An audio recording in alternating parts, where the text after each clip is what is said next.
اب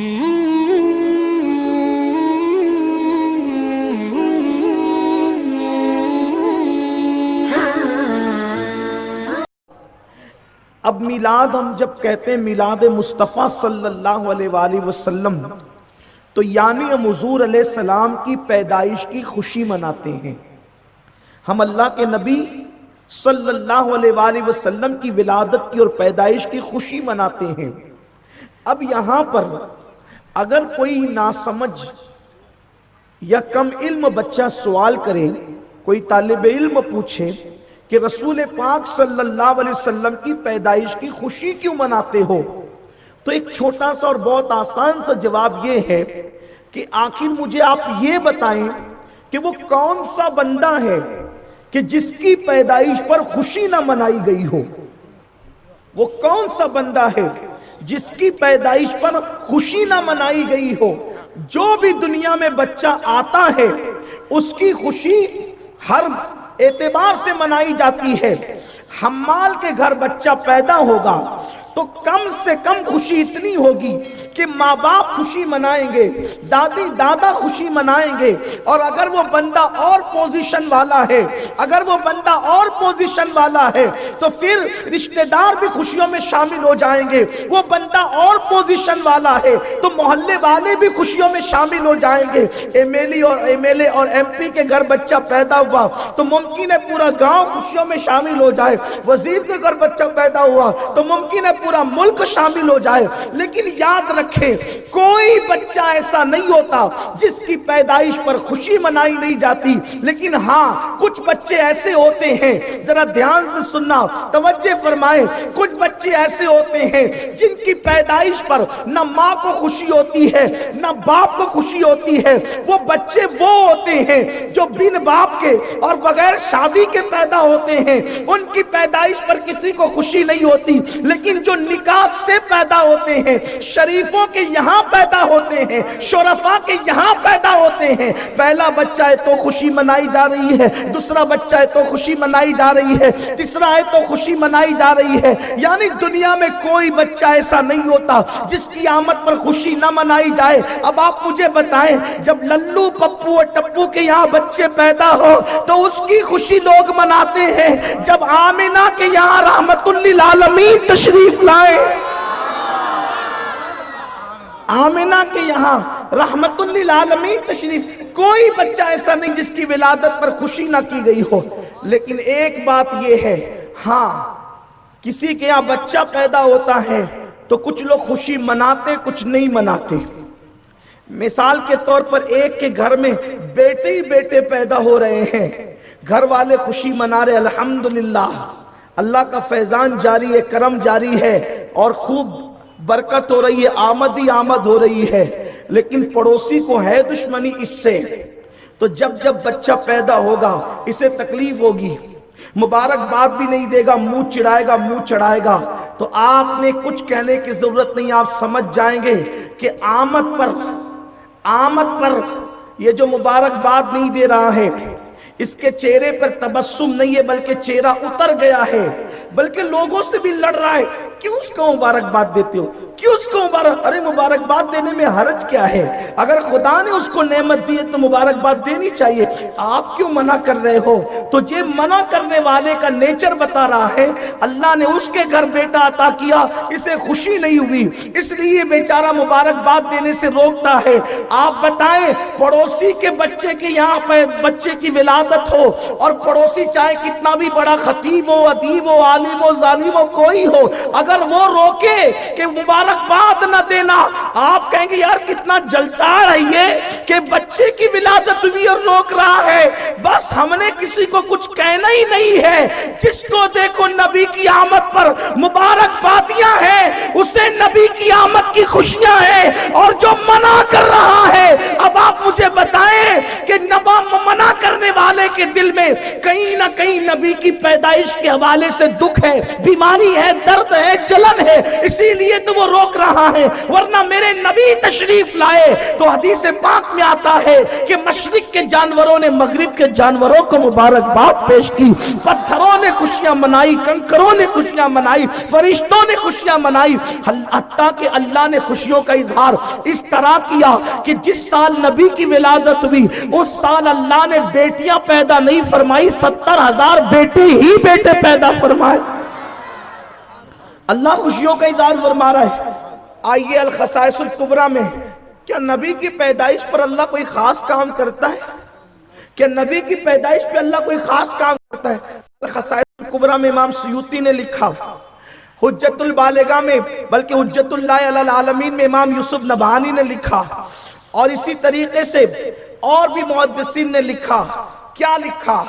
اس حدیث کی راوی ام المومنین اما جان عائشہ صدیقہ سلام اللہ علیہا ہے، فرماتی ہیں کہ جس دن حضور کی ولادت ہوئی اس دن ایک یہودی کسی کام سے مکہ آیا تھا اور وہ چلاتے پھر رہا تھا کہ اے مکے والوں، تمہارے گھر میں کس کے یہاں بیٹا پیدا ہوا؟ آج اتفاق ربیع الاول کی 12 تاریخ کو اس دن کسی کے یہاں بیٹا پیدا نہیں ہوا تھا سوائے عبداللہ کے گھر کے، سوائے آمینہ کے گھر کے۔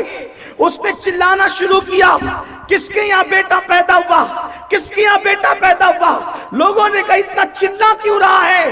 بیٹا کس کے یہاں؟ بیٹے تو ہمارے یہاں روز پیدا ہوتے ہیں، لیکن تو پوچھتا ہے کہ بیٹا کس کے یہاں پیدا ہوا؟ تو کہا جو روز پیدا ہوتے ہیں وہ الگ ہے، آج جو پیدا ہوا ہے وہ الگ ہے، اس لیے کہ رات میں آسمان پر ایک ایسا ستارہ طلوع ہوا جو روزانہ طلوع نہیں ہوتا، وہ ستارہ صرف نبی کی پیدائش پر طلوع ہوتا ہے۔ رات میں وہ ستارہ میں نے آسمان پر چمکتے دیکھا جو صرف نبی کی پیدائش پر چمکتا ہے اور ہر رات نہیں چمکتا۔ نبی کی پیدائش کی رات ہر ستارہ روز چمکتا ہے، نبی کی پیدائش پر الگ وہ ایسا ہے جو روز نہیں چمکایا جاتا، وہ صرف نبی کی حدیث ہے، حدیث ہے۔ اب آپ بتائیں، کوئی کہتا ہے کہ آپ لائٹنگ کیوں کرتے ہو؟ وہ خدا ہے، وہ ستارہ جگمگاتا ہے، میں ستارہ جگمگا نہیں سکتا، تو اس کی سنت پر عمل کرنے کے لیے میں ستارے کی جگہ کمکمے لگا لیتا ہوں، لائٹ لگا لیتا ہوں، اس لیے کہ یہ حدیث پاک ہے۔ اگر حدیث نہ ہو آپ میری زبان کاٹیں، یہ امت کو کیا ہو گیا؟ اور پھر قرآن اور احادیث میں واضح اشارات موجود ہے، واضح اشارات موجود ہے کہ ہر دور میں حضور کی میلاد منائی گئی۔ خود اللہ کے رسول صلی اللہ علیہ وآلہ وسلم نے اپنا میلاد خود منایا۔ یہ جو کہا جاتا ہے نا کہ بدعت حسنہ ہے، جن بزرگوں نے اس کو بدعت حسنہ لکھا ہے میں ان کی مخالفت نہیں کرتا، لیکن میں یہ کہتا ہوں کہ یہ تو حضور کی سنت ہے۔ میلاد منانا یہ اللہ کے نبی صلی اللہ علیہ وآلہ وسلم کی سنت ہے۔ آقا کریم صلی اللہ علیہ وآلہ وسلم سے پوچھا گیا کہ یا رسول اللہ آپ پیر کے دن روزہ کیوں رکھتے ہیں؟ پیر کے دن، یہ حدیث پاک ہے، اس کا انکار کسی کو نہیں ہے، سیاہ ستہ کی روایت ہے کہ پیر کے دن آپ روزہ کیوں رکھتے ہیں؟ تو آقا کریم صلی اللہ علیہ وآلہ وسلم نے فرمایا اس لیے کہ پیر کے دن میری ولادت ہوئی ہے۔ اور بھی حضور نے وجوہات بیان فرمائی، لیکن یہ بھی فرمایا کہ پیر کے دن میری پیدائش ہوئی ہے، میری ولادت ہوئی ہے۔ اب آپ مجھے بتائیں کہ ہم سال میں ایک بار حضور کی ولادت مناتے ہیں، اور اللہ کے رسول صلی اللہ علیہ وآلہ وسلم نے سال میں 52 مرتبہ اپنی ولادت کا دن منایا، یعنی حضور نے ہر ہفتے پیر کے دن روزہ رکھا۔ آقا کریم صلی اللہ علیہ وآلہ وسلم نے، ممکن ہے میری قوم کے کچھ ایسے چھوکرے جنہیں قرآن حدیث کی معلومات نہیں ہے، وہ مجھ سے پھر سوال کر سکتے ہیں کہ حضور نے روزہ رکھ کر کے منایا تو ٹھیک ہے نا، پھر ہم بھی روزہ رکھ کر کے منائیں۔ قمقموں کی ضرورت کیا ہے؟ جلوس کی ضرورت کیا ہے؟ جھنڈوں کی ضرورت کیا ہے؟ اہتمام کی ضرورت کیا ہے؟ میں کہتا ہوں میرے عزیز، دراصل جس کا جتنا فہم ہوتا ہے وہ اتنی بات کرتا ہے۔ دیکھیے میں آپ کو ایک بات آپ سے بتاتا ہوں، دراصل اسلام میں یہ ہے کہ کسی چیز کی اصل ہمیں مل جائے، کسی چیز کا ثبوت ہمیں مل جائے۔ صحیح بات اگر یہ ہے کہ روزہ رکھا لیکن ٹھیک ہے ہم بھی رکھیں گے، ہم نہیں کھلائیں گے، تو حضور نے کبھی رکھ کر کے روزہ رکھ کر میلاد منایا، کبھی کھلا کر میلاد منایا۔ الحاوی للفتاوا میں امام جلال الدین سیوطی نے لکھا ہے کہ سیدنا صدیق اکبر بکرے ذبح کرتے تھے اور حضور علیہ السلام کی میلاد پر صحابہ کی دعوت کرتے تھے. یہ امام جلال الدین سیوطی کوئی چھوٹے موٹے آدمی نہیں ہے. امام سیوطی نے دیکھو کتاب میں لکھا ہوا ہے. آج کل ایک سوچ بن گئی ہے ہماری قوم کے چھوکروں کی جن کو علم نہیں ہے کہ جو ہمارے علم میں نہیں وہ کتاب میں ہے ہی نہیں. اہل علم کو سب پتا ہے لیکن اب جہالت سب سے بڑی وبا ہے. تو آپ کو جو نہیں معلوم ہے آپ علم والوں کے پاس ہے. قرآن کہتا ہے کیا کہتا ہے کہ تمہیں نہیں معلوم ہے تو یہ ٹنڈورا پیٹو کہ ہے ہی نہیں. اگر چمگادڑ کو سورج سے تکلیف ہے وہ کہتے کہ سورج ہے ہی نہیں, آنکھ بند کر کے پڑھی سورج ہے ہی نہیں. قصور تو اس بڑی بھی کا ہے نا کہ جس کو سورج نظر نہیں آتا. لیکن اللہ اکبر جو آنکھ والا ہے وہ تو سورج دیکھتا ہے. تو کیا کرنا چاہیے؟ قرآن کہتا ہے فَاسْأَلُوا أَهْلَ الذِّكْرِ إِن كُنتُمْ لَا تَعْلَمُونَ کہ اگر تم نہیں جانتے تو علم والوں سے پوچھ لیا کرو. علم والوں سے پوچھو گے تو آپ کو پتہ چلے گا. الحاوی للفتاوا میں سیدنا صدیق اکبر رضی اللہ تعالیٰ بکرے ذبح کرتے تھے اور حضور کے میلاد کے موقع پہ دعوت دے کر لوگوں کو کھلاتے. آج کی کتاب نہیں ہے یہ, 100 سال پرانی کتاب نہیں ہے یہ, صدیوں پرانی کتاب ہے الحاوی للفتاوا. اب آپ کو یہ حوالہ ملا. پھر آئیے دوسری طرف. اب میں تو اتنے بکرے ذبح نہیں کر سکتا, صدیق تو بڑے مالدار تھے. تو صدیق اکبر نے کیا کہا پتہ ہے؟ کتاب کا نام ہے نعمت الکبریٰ, لکھنے والے کا نام ہے ابن حجر مکی الحیثمی رحمت اللہ تعالی علیہ. وہ فرماتے ہیں کہ وہ کیا کہتے ہیں آپ کو پتہ ہے کہ صدیق اکبر نے فرمایا. نعمت الکبریٰ میں ابن حجر لکھتے ہیں کہ صدیق اکبر نے فرمایا اگر کوئی میلاد کا جشن منانے میں صرف 1 روپیہ خرچ کرے. کتنا؟ 1 روپیہ. کتنا؟ 1 روپیہ.